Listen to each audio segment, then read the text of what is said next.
We'll turn in your Bible to the book of Genesis chapter 41.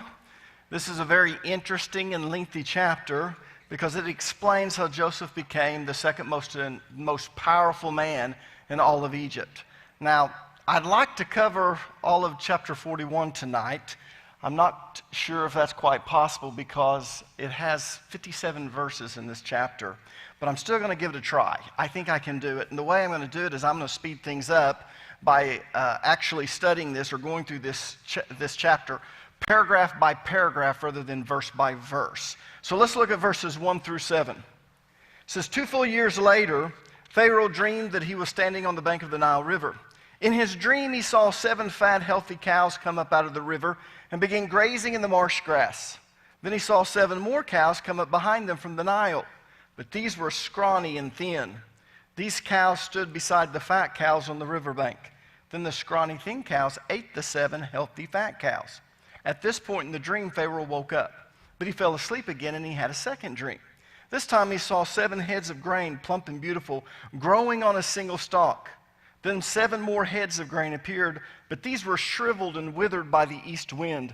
And these thin heads swallowed up the 7 plump, well-formed heads. Then Pharaoh woke up again and realized it was a dream. It was so realistic that he didn't realize until he finally opened his eyes that this was just a dream. Now, verse number 1 tells us when Pharaoh's dream occurred. It occurred 2 full years after the events in chapter 40. Now, hopefully you remember what happened in chapter 40. The Pharaoh's cupbearer and baker were put into prison, and they each had a spiritual dream on the very same night, and they knew it was a spiritual dream. They knew that there was a prophetic message in their dreams, but neither one of them knew how to interpret their dream. But Joseph did, and he explained the meaning of each dream. In 3 days, on Pharaoh's birthday, the cupbearer would be exonerated and restored to his original position. The baker, on the other hand, would be executed and impaled upon a pole. And sure enough, 3 days later, just as Joseph had said, on the Pharaoh's birthday, those 2 dreams came true. So when chapter 41 begins with 2 full years later, it's actually talking about the Pharaoh's birthday. The day that Joseph's interpretation of the cupbearer's dream and the baker's dream came true. So 2 full years later, which would be on Pharaoh's birthday, Pharaoh had a dream. Now verses 2 through 7 reveals the dream that Pharaoh had on the night of his birthday. But we're not going to look at the dream at this point in the story, and the reason we're not going to look at it is because there's a lot of details left out of the story. And the reason it's left out is because this dream is told again in verses 17 through 24, and it goes into much detail at that point. So we're going to wait until we get to that point in the story to talk about the dream.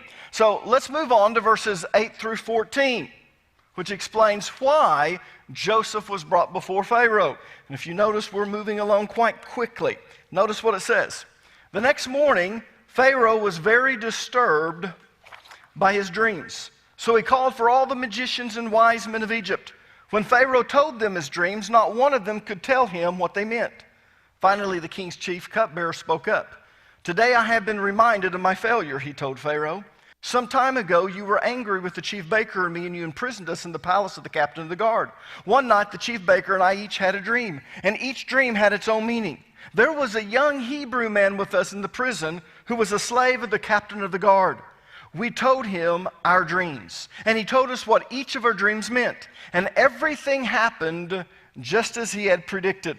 I was restored to my position as the cupbearer, and the chief baker was executed and impaled on a pole. Pharaoh sent for Joseph at once, and he was quickly brought from the prison. After he changed his clothes, he went in and he stood before Pharaoh. Now, Pharaoh was disturbed by his dream just as the chief cupbearer and also the baker were disturbed by their dreams 2 years earlier. You see, Pharaoh knew that what he had dreamed was prophetic. He knew that there was a message from God that was hidden inside both of these dreams. He just didn't know how to interpret his dreams. And neither did his magicians and his wise men. Now, that doesn't mean that they didn't offer an interpretation to the Pharaoh. In fact, verse number 8 actually implies that they offered an interpretation. In other words, they tried to interpret the dream. And they said, Pharaoh, we think this is what it means. But Pharaoh rejected their interpretation. Let me show you what I'm talking about. Look at verse number 8 again, except this time let's look at it in the New King James Version. That's actually a closer translation to the original Hebrew. Notice what it says. Now it came to pass in the morning that his spirit was troubled, and he sent and called for all the magicians of Egypt and all its wise men, and Pharaoh told them his dreams, but there was no one who could interpret them. Now notice this, for Pharaoh. Do you see that phrase, for Pharaoh, at the very end of this verse? That phrase means that their interpretation of the dream didn't satisfy the Pharaoh. In other words, he did not buy their interpretation. Now, we don't know exactly why he didn't buy their interpretation. We just know that he didn't. Now, I have my own personal opinion as to why he didn't buy their interpretation, and just a little bit, we'll see why. I'll show you what I think, but I want you to understand that verse number 8 implies that they offered an interpretation, and Pharaoh said, no, even I know that's not true. At that point, his cupbearer stepped forward. Probably they were alone, and he told Pharaoh about his experience in prison and how a young Hebrew man had interpreted his spiritual dream. And his interpretation came true just as this young man said that it would. So Pharaoh sent for Joseph. Look at verses 15 and 16. Then Pharaoh said to Joseph, I had a dream last night, and no one here can tell me what it means. But I have heard that when you hear about a dream, you can interpret it. It is beyond my power to do this, Joseph replied. But God will tell you what it means and set you at ease. Now, in verse number 15, Pharaoh told Joseph that he had heard that Joseph could interpret dreams, which of course wasn't true. Now, I know when I say that, most people, well, that is true. No, it wasn't true. In fact, in verse number 16, Joseph corrected Pharaoh. Joseph told Pharaoh, I can't interpret dreams, but God can. And God will interpret your dream through me. In other words, he'll tell me what your dream means, and he'll give you the answer that you seek. But Joseph wanted to make it very clear that he didn't have this supernatural power. He only had a relationship with God. And God would reveal the dream or the meaning of the dream to him. I want you to notice how the NIV interprets verse 16. I cannot do it, Joseph replied to Pharaoh, but God will give Pharaoh the answer he desires. In other words, he's exalting God while he's humbling himself because he doesn't want to give Pharaoh the idea that he has this supernatural gift and he can do it whenever he wants. You know, sometimes if you've been raised in a what we would call a full gospel church that believes in the spiritual gifts, many times people give the impression that, you know, they can operate in certain of the gifts anytime that they want, and basically that's not true. The Holy Spirit gives those gifts as he desires. In fact, there are certain gifts that I operate in from time to time, but I can't just pull them up. Sometimes people come to me and say, would you pray for me? And I pray for them and I don't get anything. Because it's not as I will, it's as the Holy Spirit wills. And Joseph understood that. And that's what he was trying to convey to Pharaoh. So Pharaoh told Joseph his dream. Look at verses 17 through 24. So Pharaoh told Joseph his dream. In my dream, he said, I was standing on the bank of the Nile River, and I saw 7 fat, healthy cows come up out of the river and begin grazing in the marsh grass. But then I saw 7 sick-looking cows, scrawny and thin, come up after them. I've never seen such sorry-looking animals in all the land of Egypt. These thin, scrawny cows ate the 7 fat cows. But afterwards you wouldn't have known it, for they were still as thin and scrawny as before. Then I woke up. Notice that there's a lot more detail that's given this time than there was in the first 7 verses. You see the difference? Let's keep going. Then I fell asleep again, and I had another dream. This time I saw 7 heads of grain, full and beautiful, growing on a single stalk. Then 7 more heads of grain appeared, but these were blighted, shriveled, and withered by the east wind. And the shriveled heads swallowed the 7 healthy heads. I told these dreams to the magicians, but no one could tell me what they mean. Now, I don't know if you noticed, but Pharaoh didn't play any active role in the dream. Did anyone notice that? He saw himself in the dream, but he didn't do anything in the dream.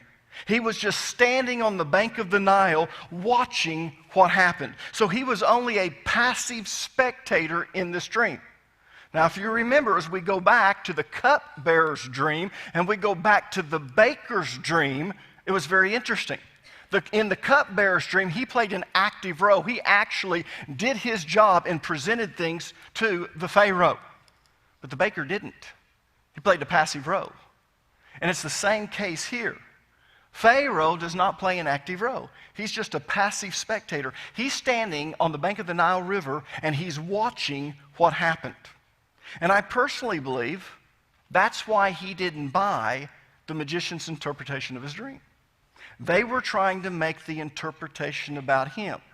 Now, we don't get this because we don't live in a society that has a monarch or a king. But if you can imagine living in a kingdom where there's a king, everyone wants to please the king because he has the power of life and death in his tongue. And so these magicians, when they're called forward and their job is supposedly to interpret the dreams, Pharaoh says, I had a dream and I want you to interpret it. Let me tell you, it's always going to turn out good. Now think about in the Old Testament, almost all of the prophets were martyred. Why were almost all of the prophets martyred? Because they didn't play up to the king. And let me tell you, if you don't play up to the king, in fact, Jeremiah was actually put into a prison. He's put into a pit. And he refused to do. In fact, many times they would actually become very sarcastic. And they would say things and the king would know that they were not telling the truth. They would tell the truth. And then they would say whatever the truth was. But here these magicians want to make sure that it makes Pharaoh look good. So they're offering these interpretations. But I personally believe that he didn't buy this because he realized that he was just a passive spectator. And they were trying to make the interpretation about him. And the dream was not about him. The dream was about Egypt. And he knew that. You see, the word Egypt originally meant black dirt. How many of you knew that? Egypt originally meant black dirt. And it referred to the fertile soil on the banks of the Nile River. In fact, most of what is today modern-day Egypt is uninhabited because it's desert. Nothing but sand. I can remember flying into Cairo, Egypt, and it was so interesting because as we began to descend, what do? Whenever you're on an airplane and you start descending, what do? You look out the window. And so I was looking out the window and all I could see was sand. And then all of a sudden, the city of Cairo appeared, sitting on both sides of the Nile River. So it was kind of like sand, and then immediately a city appeared, and in the middle of that city, the Nile River flowed. Let me show you a map of Egypt, if you don't mind. Of course, this is the Red Sea. If you trace it on down, you'll have the Gulf of Aqaba going up here, Suez Canal, but all of this is the Red Sea. Now, as you can see, this is the border of Egypt. Here is the Nile River. Now here's what I want you to notice. All of this is sand. On this side, it's sand, and then it's kind of scrubby. It's a little bit like the Sinai Peninsula. How many of you ever been to the Sinai Peninsula? It talks about it being a wilderness. Let me tell you, we think of wilderness, we think of no people being there, but there could be trees and there can be rivers and there can be springs and lots of wildlife, and that can still be a wilderness because to us it means uninhabited. But let me tell you, when the Bible talks about a wilderness, it's not just meaning it's uninhabited. It means there's nothing there. When we went to the Sinai Peninsula, it's kind of interesting. I gained a new respect for the children of Israel. I always kind of looked down on the children of Israel because they murmured. And I couldn't understand how they could murmur when God was miraculously doing things for them until we went to the Sinai Peninsula. It's nothing but sand and rock and a few scrub bushes. That's it. And I can't imagine two people God actually miraculously providing for, let alone 2 million to 11 million people. Blows my mind. But here's what I want you to see. Put that map back up here. Actually, this is the Nile River. And here is what is interesting. In ancient times, the only part of modern-day Egypt that was inhabited was along the Nile River. Because when the Nile River flooded, it brought in great topsoil from Sudan. Black dirt, which is what the word Egypt means. So in biblical times, the nation of Egypt didn't extend to its modern borders of today. Most of us look back and we go, oh, that was Egypt. They didn't even think of themselves as Egypt. Egypt only saw themselves as this thin strip of land that went from modern-day Sudan all the way to the Mediterranean Sea along the banks of the Nile. The rest was just desert. It was no man's land. No one could live there. So when Pharaoh saw himself standing on the banks of the Nile, he realized that this dream had national implications, national significance. It wasn't about him, it was about the nation that he ruled over, because these things came out of the Nile River, which produced life. Now, let's look at the interpretation of the dream in verses 25 through 32. Joseph responded, both of Pharaoh's dream mean the same thing. God is telling Pharaoh in advance what he is about to do. The 7 healthy cows and the 7 healthy heads of grain both represent 7 years of prosperity. The 7 thin, scrawny cows that came up later and the 7 thin heads of grain withered by the east wind represent 7 years of famine. This will happen just as I have described it. For God has revealed to Pharaoh in advance what he is about to do. The next 7 years will be a period of great prosperity throughout the land of Egypt. But afterwards, there will be 7 years of famine so great that all the prosperity will be forgotten in Egypt. Famine will destroy the land. This famine will be so severe that even the memory of the good years will be erased. As for having 2 similar dreams, it means that these events have been decreed by God, and he will soon make them happen. Now, the very first thing that Joseph told Pharaoh is that both dreams meant the very same thing. Look at verse 25 again. Joseph responded, both of Pharaoh's dreams mean the same thing. God is telling Pharaoh in advance what he's about to do. And in verse number 32, Joseph tells Pharaoh why he had 2 different dreams that meant the very same thing. Hey, if they mean the same thing, why would you have 2 dreams? Why don't you have one dream that means one thing and one dream that means another? Why have 2 dreams that means the very same thing? Well, Joseph told Pharaoh, look at verse 32. As for having 2 dreams, it means that these events have been decreed by God, and he will soon make them happen. In other words, you had 2 dreams that mean the very same thing in order to let you know that, first of all, God has decreed it and nothing can stop it. It will happen. You can't pray it away. You can't work it away. There is nothing you can do about it. God has decreed it. And secondly, it's going to happen very soon. The bumper crops will begin at the very next harvest. It's going to happen immediately. So you better start making preparation for it right now, or you won't survive the famine that's coming. Now, let's look at what God said would happen. First, he said there would be 7 good years. The 7 healthy cows and the 7 healthy heads of grain represented 7 years of prosperity. In fact, how many of you know where Egypt's great wealth came from? There were 3 things that made Egypt very wealthy: grain, cattle, and precious metals, ore, because they mined actually in the Sinai Peninsula. But here's what I want you to see. The majority of their prosperity came from grain and cattle. You see, the black dirt along the Nile produced an abundance of grain, which they shipped to other nations. They produced more than what they could consume. And so one of the reasons that Egypt became so powerful and so strong is because when the Nile flooded, they'd actually built these irrigation canals. And so it would actually flood and go into them, and it would just come in and water all of their crops, and it would leave behind this dirt. And it almost happened always like clockwork. It rained at the same time, and it all flows actually from south to north. And it's flowing down through the Nile, and it would come in and it would flood all their land. But the silt that it would leave behind was this rich black dirt. And it was wonderful to produce crops. And the land of Goshen, which is the northern part of Egypt, where the Nile branches out and flows into the Mediterranean Sea, was perfect for raising cattle. This is the land of Goshen. Go ahead and put that map back up here. Let me show you the land of Goshen. How many of you remember the land of Goshen? It's mentioned in the Bible. That's where the Israelites stayed. Why were the Israelites in the land of Goshen? Does anyone know? They weren't farmers. They were shepherds. They weren't farmers. They were shepherds. And where did they raise their cattle? And the land of Goshen.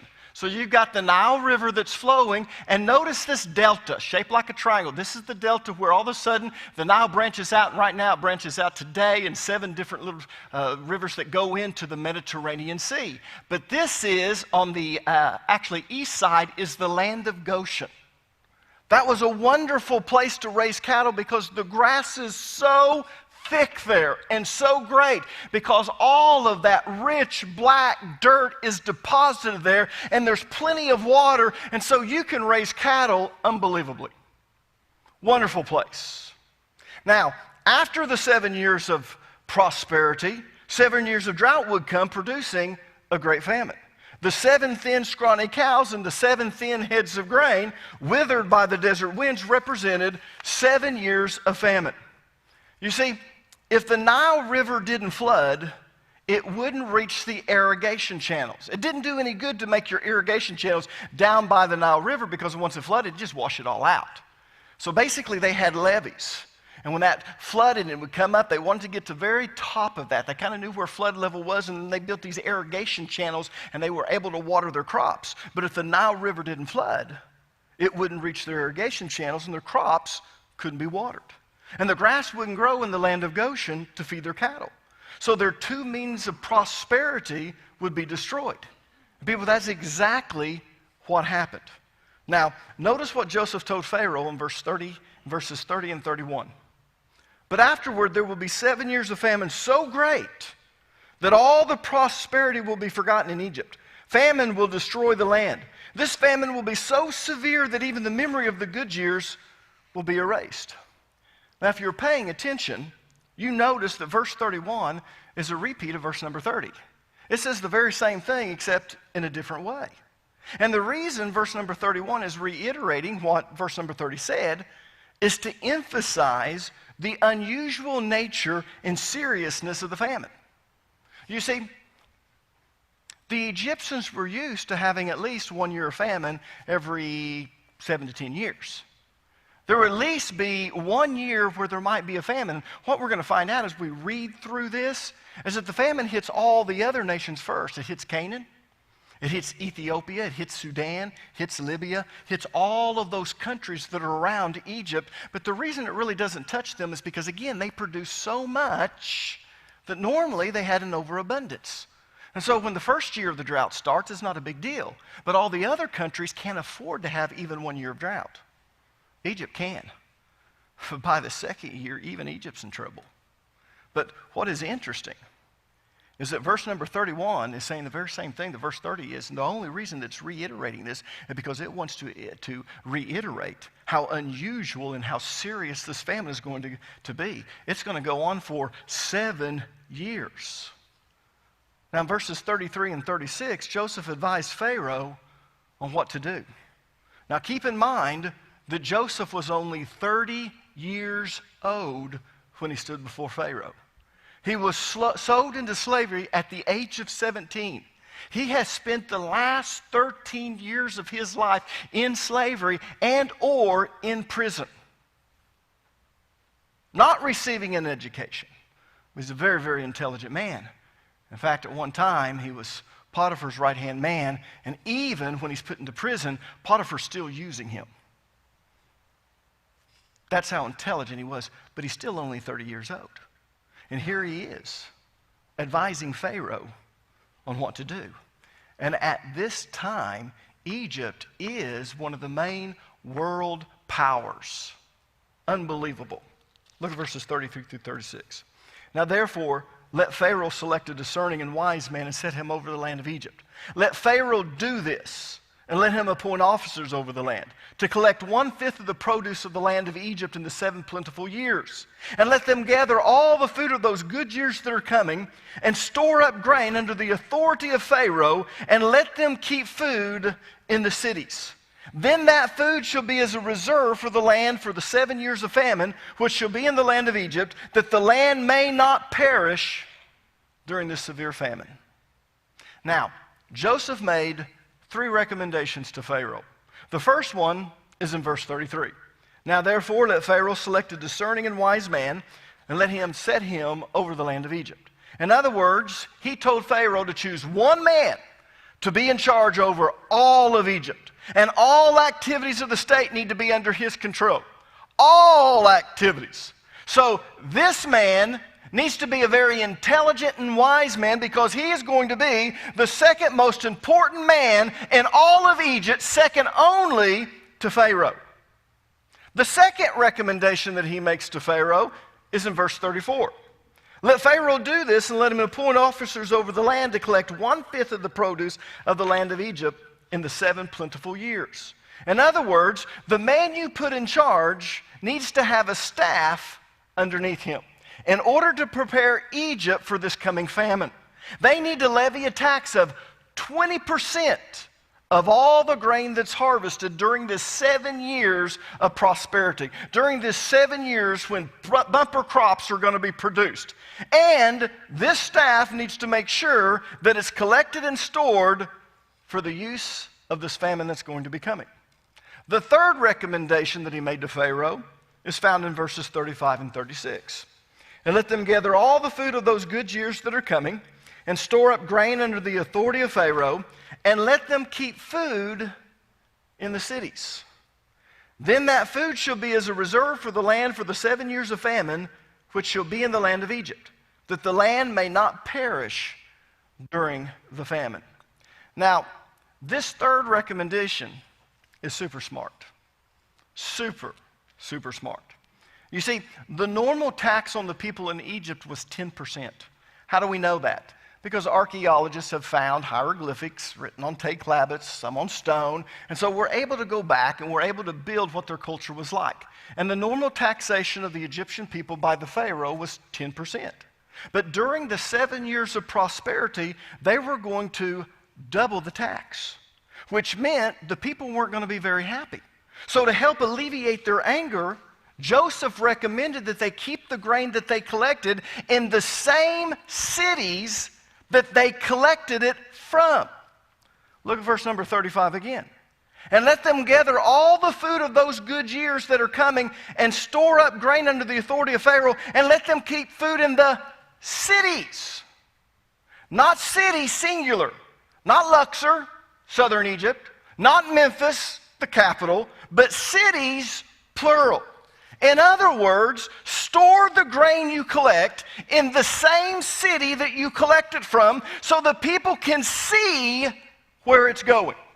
That way, when you tell all of the people that Pharaoh had a dream, and in this dream there was going to be 7 years of prosperity, crops were going to be produced like never before. They were going to reap even more than 100-fold. But after that, 7 years of famine is coming. Famine like you've never seen before. And when you tell them that Pharaoh had this dream of this famine coming, and you're saving the grain being collected for the use during the famine, then they'll see that it's being saved for them. It's being stored in their city where it came from, and therefore they won't gripe. They might gripe, but they won't rebel. That's what Joseph told Pharaoh. Now, people, that was super smart. So Joseph not only interpreted Pharaoh's dream, but he also told Pharaoh what to do to save Egypt, to save his country from the coming famine. And Pharaoh was so impressed, not only by Joseph's ability to interpret the dream, which bore witness with him, but also in the wise counsel that he gave him. And so he thought Joseph was the right man for the job.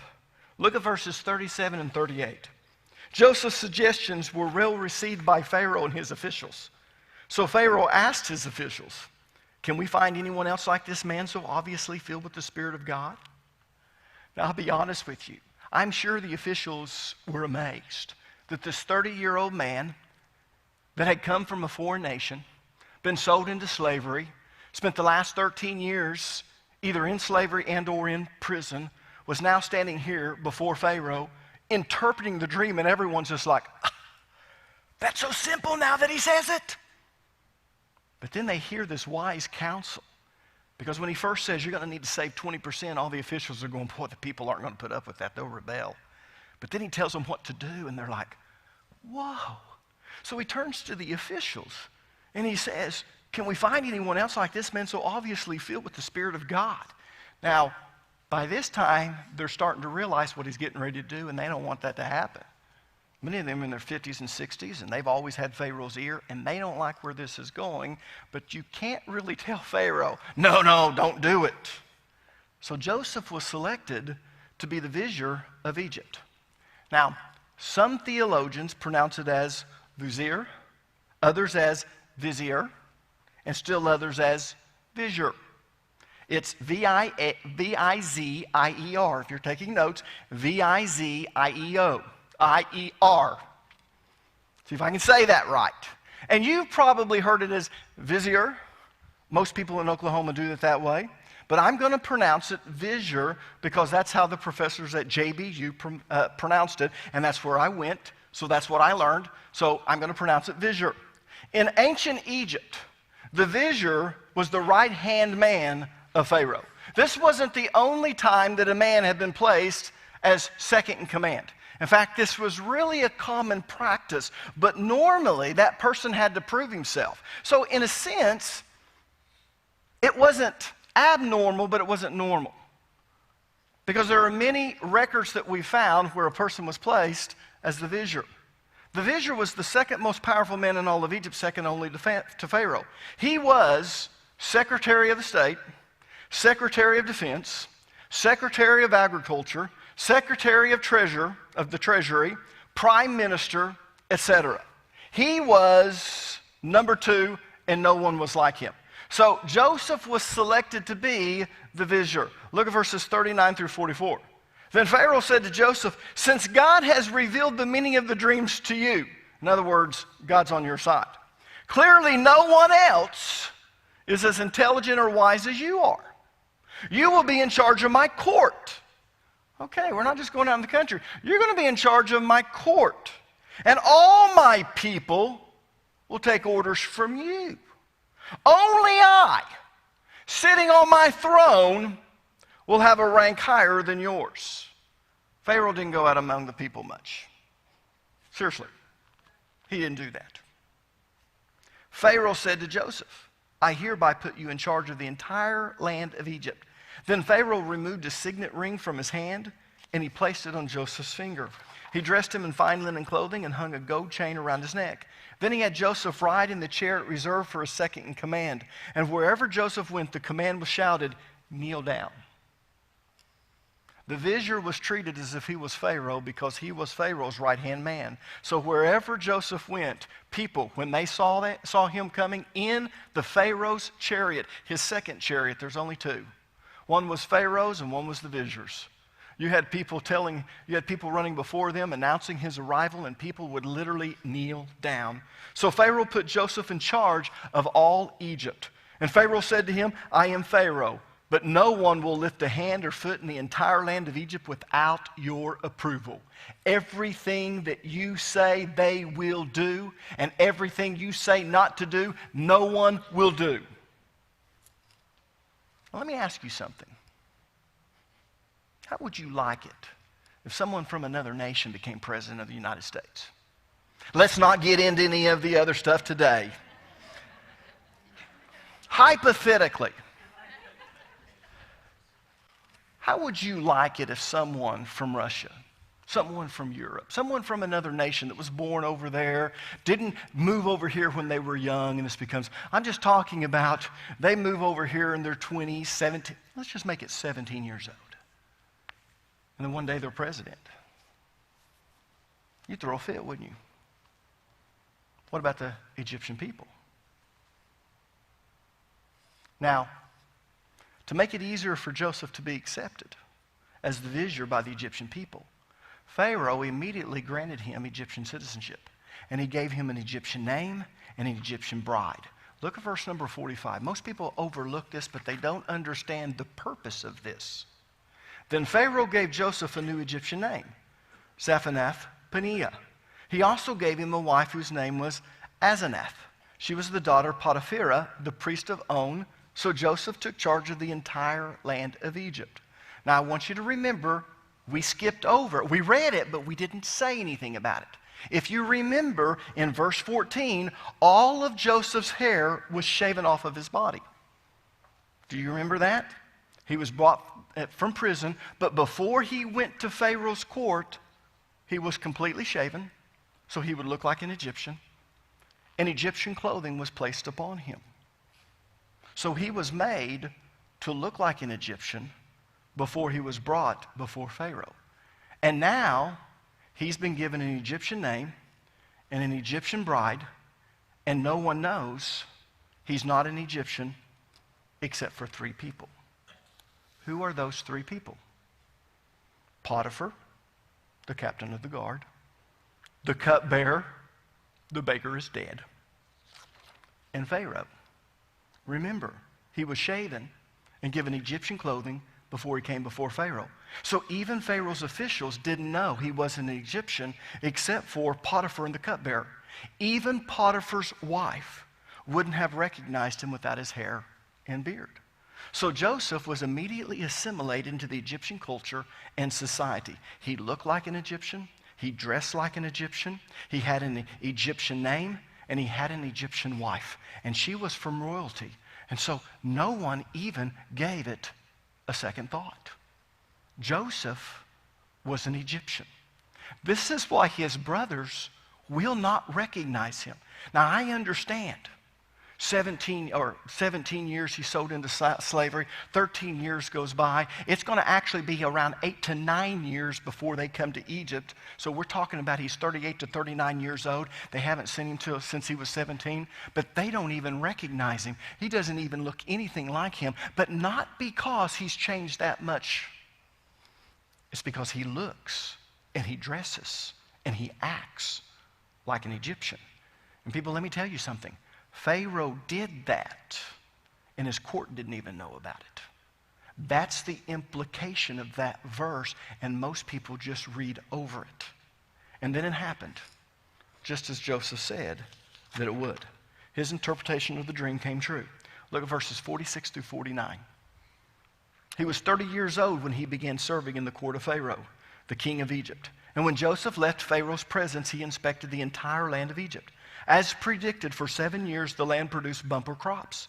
During those years, Joseph gathered all the crops grown in Egypt and stored the grain from the surrounding fields in the cities.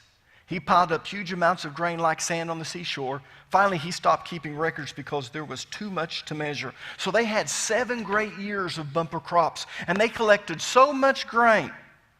It's not that they weren't talented enough, but they collected so much grain that they came to the point and they said, oh my gosh, there's just too much here. We can't keep up with it. And during that period of prosperity, Joseph had 2 sons. Look at verses 50 through 52. During this time, what time? Before the first of the famine years, in other words, during the 7 years of prosperity, 2 sons were born to Joseph and his wife, Asenath, the daughter of Potiphar, the priest of On. Joseph named his older son Manasseh, for he said, God has made me forget all my troubles and every one of my father's family. Joseph named his second son Ephraim, for he said, God has made me fruitful in this land of my grief. Now, Manasseh means to forget. Things were going so good for Joseph that he was able to forget the 13 years that he spent in slavery and or in prison. He was able to forget that his brothers had actually betrayed him, were thinking about killing him, but instead they sold him into slavery. He was able to forget that because life was so good. And then a second son was born, and he named him Ephraim. Ephraim means to be fruitful. You see, God had blessed Joseph above and beyond anything that he could have imagined. And he wanted his son to remind him of that. And that's why he was named Ephraim. But just as Joseph had said, after the 7 years of prosperity, the famine finally came. Look at verses 53 through 57, and we're going to finish the chapter tonight. At last, the 7 years of bumper crops throughout the land of Egypt came to an end. Then the 7 years of famine began, just as Joseph had predicted. The famine also struck all the surrounding countries, but throughout Egypt there was plenty of food. Ooh. All of the other countries, when the first drought comes that first year, they have a famine, and so they run out of food, but not Egypt. They still have food, and they don't even have to come to the reserve yet. All that food that was stored up. Eventually, however, the famine spread throughout the land of Egypt as well. And when the people cried out to Pharaoh for food, he told them, "Go to Joseph, he's in charge, and do whatever he tells you."